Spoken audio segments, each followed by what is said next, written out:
12:13 Sigue la W. Impuesto a comida chatarra es, dice @J Sánchez Cristo, necesario por razones de salud.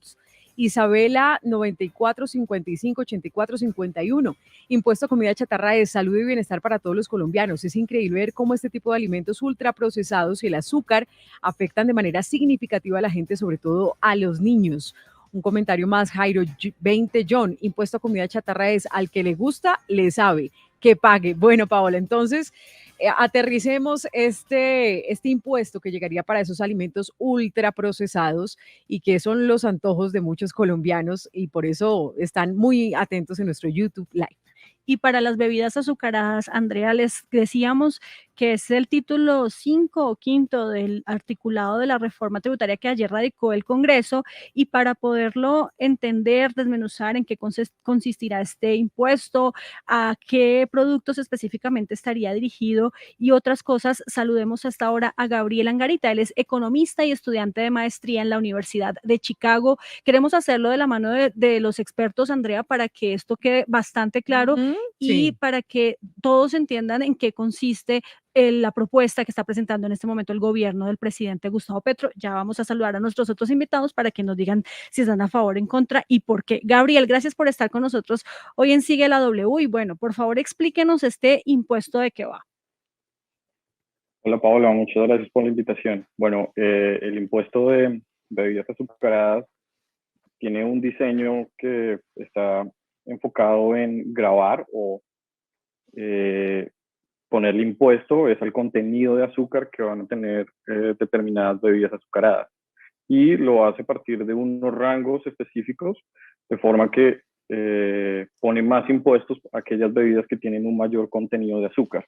Entonces, el objetivo es que en cierta medida también la industria pueda modificar en parte los productos para que pueda tener un menor impuesto si es el caso. Entonces, el objetivo al final es grabar el contenido de azúcar. Ese es como el objetivo que tiene este impuesto a las bebidas azucaradas. En el caso de los ultraprocesados, básicamente es un impuesto al consumo del 10% sobre el consumo final que se haga sobre esta lista de productos que incluyen como papas, altos contenidos en azúcar también. En general, como este grupo de productos que uno podría considerar no son los más deseables para la salud. Esa es como la propuesta más en términos generales, en términos de bebidas azucaradas y ultraprocesados. Sí, ¿cómo sería ese impuesto? Si usted ya leyó el articulado de la reforma tributaria, ya se habla de tarifas o cuánto se le pondría de gravamen tanto a las bebidas azucaradas como a los alimentos ultraprocesados, para saber también si en ese mismo nivel subirían de precio. De acuerdo, en el caso de los ultraprocesados es más simple el diseño o la propuesta, es simplemente un 10% al valor final que van a tener estos productos, ¿no? Entonces, en el momento de comprar unas papas o algún producto de los que se han discutido, va a tener un 10% adicional. En el caso de las bebidas azucaradas, como mencionaba, tiene un diseño bien particular y de hecho es algo que recomienda como las autoridades o las instituciones internacionales, y es que se grabe el contenido de azúcar. Entonces, va a haber una tarifa de que por cada 100 mililitros de azúcar se va a establecer una tarifa. Si la bebida en mención, esta bebida azucarada, tiene un nivel de azúcar entre 4 gramos y menor a 8 gramos, se va a cobrar una tarifa de 18 pesos por cada 100 mililitros. Y para los que tienen un nivel de azúcar mayor a 8 gramos, se va a cobrar una tarifa de 35 pesos por cada 1.000 mililitros, por cada 100 mililitros, perdón. Sí. Entonces, este es el objetivo, va a tener como esa tarifa más progresiva, enfocada en ponerle un impuesto adicional a estas bebidas que tienen mayor concentración de azúcar. Sí, Gabriel, precisamente sobre ese modelo que se quiere implementar en el tema de los impuestos a las bebidas azucaradas, el Ministerio de Hacienda decía ayer en la rueda de prensa, pues que esto se ha aplicado en otros países como Francia, España, en el Reino Unido también, y que incluso esto puede generar que la industria pues baje sus niveles de azúcar para que no tengan que pagar el impuesto, para que no tengan además que aumentarle el precio a los consumidores. ¿Eso sí ha funcionado así? Sí, hoy en día existen alrededor de 30 países, bueno, no es exacta la cifra, alrededor de 30 países que también están implementando este tipo de impuestos. Hay diferentes diseños, por ejemplo, hay unos países que se enfocan únicamente en el impuesto para grabar el monto del líquido, no en el nivel de azúcar, como la propuesta de Colombia, que es tener un mejor enfoque. Y como mencionas, esto también tiene la idea de que la industria en cierta medida cambie ciertos productos que tienen demasiado contenido de azúcar y se ubiquen en un rango mucho menor para que tenga la bebida al final un impacto en términos del impuesto mucho menor. Entonces también tiene ese diseño, ¿no?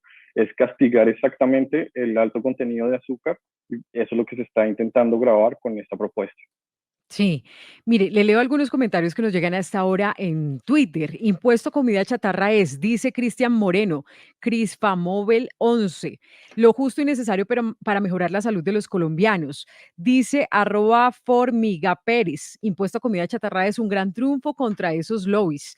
María Blanca Cañas, @Cas_al piso Mara, impuesto a comida chatarra es un requisito para promover hábitos de alimentación saludable, especialmente en las cafeterías escolares y el PAE. Eddie Pantera 416, impuesto comida chatarra es incentivar a consumir productos sanos y a tener una vida saludable. Gabriel Angarita, economista y estudiante de maestría de la Universidad de Chicago. Yo quiero preguntarle por una discusión pues que ya algunos incluso funcionarios del gobierno han aclarado, pero que se sigue comentando mucho en redes sociales, entre las familias, y es saber si, por ejemplo, las gaseosas o algunos de estos productos, el salchichón, bueno, otros alimentos ultraprocesados, pues hacen parte o no de la canasta familiar. Entonces algunos dicen, pero ¿cómo así? Eso me va a impactar directamente al bolsillo de quienes tal vez no tenemos muchos ingresos porque lo que tomamos muchas veces es gaseosa, algún salchichón para pasar el hambre si no alcanzamos a almorzar. ¿Qué nos puede usted explicar acerca de esto, si pertenece o no a la canasta familiar? Bueno, hay algunos de estos productos, sobre todo las gaseosas y parte de los productos procesados, ultraprocesados que se están intentando grabar, están incluidos dentro de lo que llamamos una canasta básica que reúne ese conjunto de bienes y servicios que el DANE clasifica para medir, por ejemplo, los niveles de pobreza extrema o los niveles de pobreza. Entonces, a partir de ese conjunto de bienes se hace esta clasificación, esta canasta como básica y efectivamente parte de los productos que entrarían a considerarse en este impuesto de las bebidas azucaradas y ultraprocesados están contenidos y tienen una relevancia sobre todo para los hogares más pobres, ¿no? Es decir, dentro de la canasta para los hogares más pobres, esa relevancia de estos productos es más alta si uno lo compara con los hogares que tienen más ingreso, ¿no? Al final, los hogares que tienen más ingreso pueden disponer de mejor ingreso y cambiar sus hábitos en cierta medida, ¿no? Entonces, efectivamente, esto hace que estos productos y sobre todo el impuesto, en cierta medida, por lo menos si uno lo ve aisladamente, va a tener un mayor impacto sobre las personas de menores ingresos. Sí, de todas formas, Andrea, pues hay que decir que hay de todo, ¿no? Vea, por Mm, ejemplo, bebidas a base de fruta en cualquier concentración, zumos, néctares de fruta, mezclas sí. en polvo, bebidas azucaradas, bebidas energizantes, bebidas saborizadas, en general cualquier bebida que contenga azúcares añadidos o edulcorantes, bebidas gaseosas o carbonatadas, bebidas deportivas, refrescos, aguas endulzadas o saborizadas, bebidas a base de malta. Algunas sí, como nos lo explica Gabriel, pues, muy importantes en la mesa de los colombianos, de las clases vulnerables, pero otras que solo consumen quienes tienen más recursos. Pero entonces quiero saludar a esta hora a Martín Jaramillo, economista y columnista, y también a Alexander Correa, economista e investigador de la Universidad EAN, Nos vamos para con el que nos debate. sí, para que nos planteen los diferentes puntos de vista frente a este polémico tema de poner o no más impuestos a los alimentos procesados y a las bebidas azucaradas. Martín, ¿cuál es su punto de vista? Buenas tardes. Buenas tardes, Paola. Un saludo a ustedes, a los otros panelistas. Muchas gracias por la invitación. Bueno, lo primero que hay que tener en cuenta con este impuesto es que grava a los más pobres, ¿cierto? Como proporción del ingreso, lo dijo recientemente el director del DANE, son los pobres los que destinan una parte más grande o un porcentaje mayor de sus ingresos consumiendo estos productos. Si esto es bueno, malo, deseable o no, pues habrá que ver con las alternativas que tenemos y sobre todo una dieta en la que tienen los pobres. Entonces, en el escenario en el que estamos en este momento, con altos niveles de inflación, unos programas sociales que, pues, si bien en el último se incluyeron 3 millones de familias o, sí, o unidades de hogar pobres que antes no estaban porque no tenían hijos y no pertenecían a familias en acción ni a jóvenes en acción y pues tampoco en adultos mayor, pues hoy en día siguen existiendo muchos errores de inclusión. Tenemos mucha gente pobre que está recibiendo, digamos, un golpe inflacionario fuerte y uno llegar en este momento a decir, le vamos a poner un impuesto a algo que pesa, lo decía el director del ANO, aproximadamente 5 veces más en lo que destinan de su salario para gastar productos que en las clases altas. Yo creo que eso puede ser muy problemático. Con una adición, y es que pues, los resultados en salud en este tipo de cosas son, por lo menos bien vistos de manera integral, inciertos en el mediano plazo, inexistentes en el corto plazo y a largo plazo simplemente no sabemos. Esto se ha implementado en este momento, la última revisión de literatura que hoy está en 46 países. Es decir, esto no es una cosa nueva.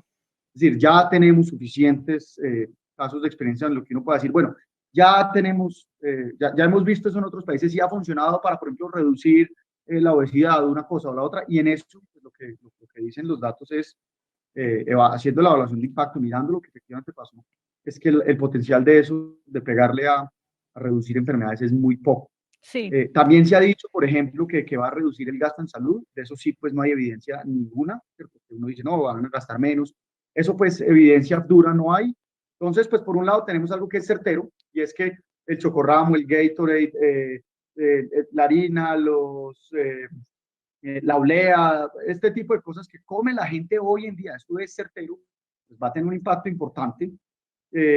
Y el beneficio que tenemos es incierto a futuro, porque es que lo que les he dicho, hay países que ya van para la década del impuesto y todavía no se ven los resultados en salud. Entonces, claro, pero en general, pues es debatible, pero en este momento yo creo que es un momento mucho más crítico donde no se debería poner el impuesto. Claro, y por eso quiero preguntarle ahora a Alexander Correa, economista e investigador de la Universidad de EAM, perdón, pues sobre lo que está opinando Martín, pero también sobre lo que ha dicho la Organización Panamericana de la Salud, que ha lanzado varias alertas a los países, ha invitado a regular este mercado precisamente por las afectaciones que tiene el consumo de estos alimentos, sobre todo los ultraprocesados, en la salud de las personas. ¿Qué opina usted sobre ponerles entonces más impuestos? Buenas tardes, Paola, gracias por la invitación.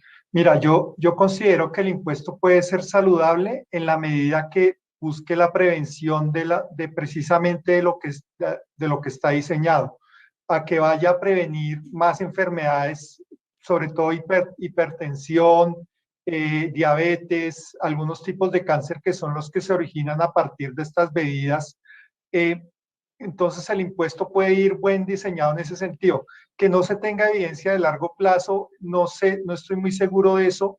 Y en el mediano plazo, en el corto plazo puede ser difícil que la gente sustituya hacia otro bien, pero en el mediano largo plazo la gente puede ajustar sus gastos o a buscar alimentos más saludables. Por ejemplo, en la población pobre, lo que puede suceder es que en el corto plazo ellos incrementen sus precios en el corto plazo, pero en el mediano plazo busquen otras alternativas de alimentación más saludable. Entonces, hay otra cosa, el impuesto sería exitoso en la medida que no se recaude, porque eso quiere decir que efectivamente la gente sí está sustituyendo. Si se logra eso, sería lo ideal, pero lo que se va a observar muy probablemente es que se recaude y que ese dinero vaya a planes de salud, a fortalecer el sistema de salud en la prevención, porque lo que vemos es que la mayoría de gente con las enfermedades que comentaba son gentes de bajos ingresos, porque la gente de altos ingresos pues tiene mejores medidas de prevención. Sí, pues mire, estamos en este debate sobre si las bebidas azucaradas y alimentos ultraprocesados deben tener más impuestos o no. Quiero regresar con Martín Jaramillo. Usted dice, venga, yo no estoy de acuerdo porque esto pues golpea fuertemente a las personas de menos recursos, pero quiero preguntarle si esto a la larga no resulta también costoso en la salud de los colombianos. ¿Y no sería también bueno cambiar esa manera como nos alimentamos, ser un poco más conscientes de que el azúcar y estos alimentos pueden afectar nuestra salud? Porque también eso se ve en el impacto al sistema de salud. Después, cuando entonces se vaya a consultar por diabetes, por obesidad, por malnutrición. Bueno, lo primero que hay que tener en cuenta es que sí, tenemos que cambiar los hábitos de consumo, tenemos sobre todo un gran reto en que tengamos consumidores mejor informados, y lo que sabemos es que eso no es fácil, ¿cierto? El etiquetado que se ha discutido, pues es un primer paso, pero inclusive no es suficiente. Tenemos que tener consumidores que conozcan mejor sus riesgos, sus beneficios, cuáles son los costos de las acciones que están tomando. Ahora, lo primero que hay que tener en cuenta, y pues las personas que nos están escuchando en sus casas, yo sé que lo pueden ver de manera muy clara. Imagínense que uno le diga, puede decirle a un entendero, pero puede decirle a una familia consumidora, oiga, no, usted en el corto plazo, usted que es pobre, tiene bajos ingresos, sí, le vamos a dar muy duro y va a subirle los precios de las cosas, y fuera de eso la inflación está por encima del 10, pero no se preocupe que usted en el largo plazo, pues no, usted va a cambiar sus hábitos de consumo. Pues a mí, francamente, eso me parece que es equivocado. Es más, eso es algo que nosotros ni siquiera toleramos en otro tipo de políticas públicas. Constitucionalmente uno no puede desmejorar a los más pobres. Si esto va a pasar o no la Corte Constitucional, seguramente sí, pero el debate sigue estando ahí. Si uno le dice a alguien, estamos hablando de los pobres, le vamos a poner un impuesto para que usted en el largo plazo cambie sus hábitos, y en el corto plazo pues se vea impactado negativamente, de nuevo, en un contexto de alta inflación, en un contexto donde donde el desempleo todavía no llega a niveles prepandemia, pero los inactivos sí están lejísimos de estar en niveles prepandemia. Pues eso es un momento en el que eso es malo. Ahora, tú me dices, ¿es que esto impacta en el sistema de salud? Seguramente, ¿cierto? Los canales están, la evidencia es clarísima. Consumir en exceso ciertos componentes, grasas, azúcares, todo esto sí tiene un impacto claro, en la salud de la gente y en el sistema de salud naturalmente. El problema es que ahí es donde nos metemos a ver los estudios Sí. empíricos, ahí es donde los economistas, y nos dice, vea, miremos qué dice el impuesto, qué sustituye la gente, ¿cierto? Deja de consumir A y pasa a consumir B. ¿Qué pasa con el sistema de salud? Si lo que consume, si la alternativa a lo que consume es mucho más saludable, pues uno primero debería ver los resultados en salud, que como les digo, en el corto, en el mediano plazo, Sí. estamos hablando de casi una década desde que se implementó el primer impuesto de este tipo, no tenemos evidencia sólida en salud, ¿cierto? De impacto, ¿cierto? Que uno diga mejoró, se redujo la obesidad, hubo tantos puntos en enfermedades cardiovasculares, todavía no tenemos esa evidencia. Y dos, que nosotros vamos a decir, bueno, y fuera de eso, eso lleva menos gasto. Pues no tenemos evidencia ni de lo uno ni de lo otro. De nuevo, Bien. es un debate abierto. Uno puede decir, no, de pronto en 20 años sí vamos a tener la evidencia, y Martín. digamos, eso puede ser un argumento válido, pero pues lo que, digamos, se trata de vender en este momento es, hay evidencia de lo que creemos va a pasar a futuro, pero de lo Sí, que ha Martín. pasado, pues los resultados Permítame, en salud no son ciertos. quiero regresar con Alexander Correa. Le pongo un comentario que hace esta hora John Alexander Beltrán. Impuesto a comida chatarra es, con lo cara que está la carne, en ocasiones se debe recurrir a embutidos. Y algunas personas nos están diciendo, Alexander Correa, que muchas veces ni siquiera es que sea un antojo, que salir a tomarse una Coca-Cola, bueno, una gaseosa, cualquier producto, un jugo de estos en caja y un salchichón, por ejemplo, con un pan, no es que sea un antojo, es que muchas veces no hay plata para el almuerzo completo, que está muy costoso, y que este es un desvare para muchas personas que no tienen más dinero. ¿Usted qué le respondería? Eso es cierto en la medida que los productos alternativos pueden ser costosos. Entonces, una persona puede encontrar que hacer jugo de guayaba le sale más costoso, pues va a recurrir a la Coca-Cola, que eventualmente es más barata. Entonces, siguiendo, conectando esto con la política agrícola, tendría que haber un plan o medidas que lleven a la disminución del precio de los productos sustitutos, porque en la medida que eso no suceda, pues la gente, así le suban el precio a la Coca-Cola, la gente va a seguir consumiendo Coca-Cola, o a la medida que no. Entonces eso está muy relacionado con el precio de los aranceles, con el precio de los productos agrícolas, porque si esos productos no bajan, la gente no va a encontrar sustitutos para poder consumir los alimentos que son saludables. Pero precisamente, Alexander, pensando en eso de los sustitutos, de con qué se puede reemplazar, porque claro, si se baja el consumo de estos alimentos porque se le suben los impuestos, pues lo que no queremos es que la gente no se quede sin comer nada, sino que lo reemplace por otras cosas. ¿Con qué se pueden reemplazar?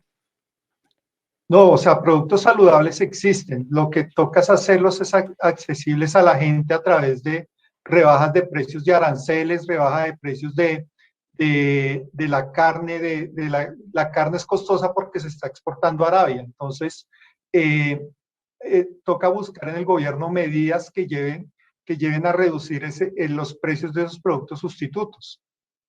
Sí, bueno, y lo que hablábamos al principio con Gabriel, y le quiero preguntar a Martín, es pues que no todos los productos que aparecen en esa lista que serían grabados con este nuevo impuesto al consumo, con este impuesto al consumo, pues son parte de la canasta básica familiar, o por lo menos no son los que consumen diariamente los colombianos, por ejemplo, bebidas energizantes o los jamones o otro tipo de embutidos que también son caros hoy en el mercado, ¿o no? Bueno, pues clarísimo, que la canasta familiar se mide por lo que efectivamente consume la gente. Si la gente consume más cosas y los queremos, y por definición las queremos desincentivar, porque eso es lo que está en la exposición de motivos de la tributaria, pues claramente se está afectando la canasta familiar. De nuevo, si uno quiere decir que eso es bueno por otras razones, hay que dar el debate. Pero el primer punto es, se está grabando, por lo menos en parte, la canasta familiar. Lo segundo, que si hay que si se incluyen algunos productos que no están en la canasta familiar, también. Mira, hay de lo uno y hay de lo otro. De nuevo, volvamos a lo mismo. Entonces uno le dice a una persona de bajos ingresos hoy en día, que no sé, come arepa, se come un chocorramo, se toma un jugo, una bebida, no sé, calórica, que no necesariamente tendrá que ser una gaseosa, sino, no sé, un agua endulzada, algo así. Uno le dice, venga, usted lo vamos a afectar, vamos a poner un impuesto. Pero la Usted va arepa no es va a cambiar sus hábitos ultraprocesada. de consumo en el largo plazo, pero ojo que lo que dice Alexander es, no, venga, pero fuera de eso vamos a intentar implementar, porque eso no está en la reforma tributaria, vamos a intentar implementar una cosa de rebaja de aranceles. Ojo que lo que ha dicho este gobierno es exactamente lo contrario, que los manes a subir.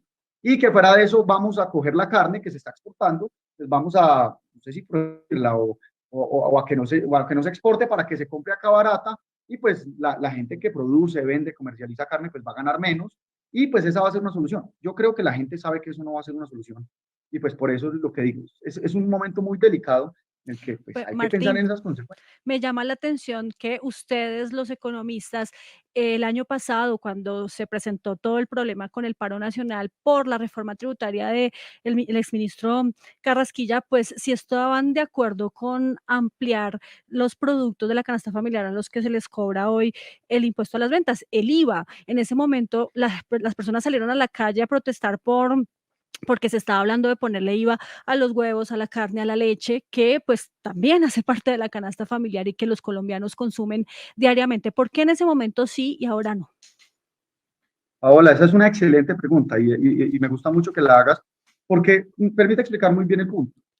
Yo no puedo hablar por todos los economistas, pero sí puedo hablar por lo que muchos de nosotros pensábamos. Gabriel, no quiero representarlo, pero creo que también.